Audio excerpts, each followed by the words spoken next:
This is McCook's Mr. Bill. It's an honor to have you here.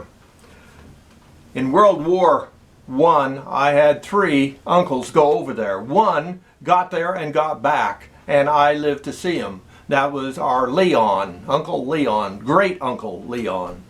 And he and I became friends enough that before he passed away, he gave me a cannon shell that he had brought back from over there during World War I. No primer, no powder in it, a safe cartridge to collect, but on it is a flower engraved. No, he didn't do it, but people did. Some of the craftsmen in between battles would do this. Incredible craftsmanship in the middle of one of the most vicious wars on earth. Yeah. And so I have that shell. So today, though, we're going to talk about cannons. In fact, the largest cannon on earth, the basics of any cannon, are simply a projectile in the tube and some kind of propellant explosive at the base to fire the projectile out.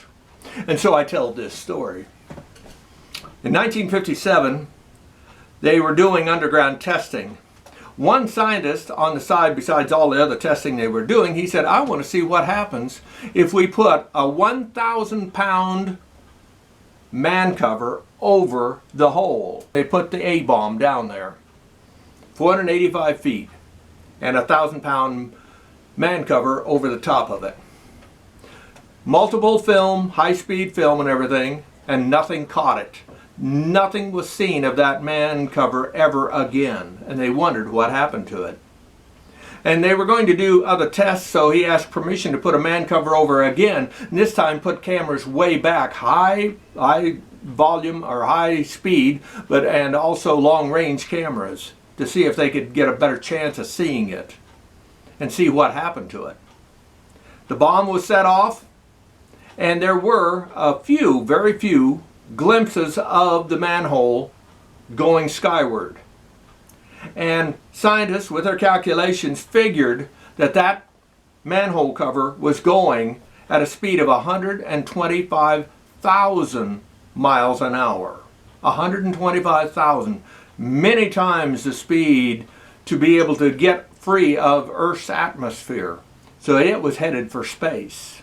Now, true, a lot of it would melt, but there would still be a pretty good sized chunk still flying out there in space.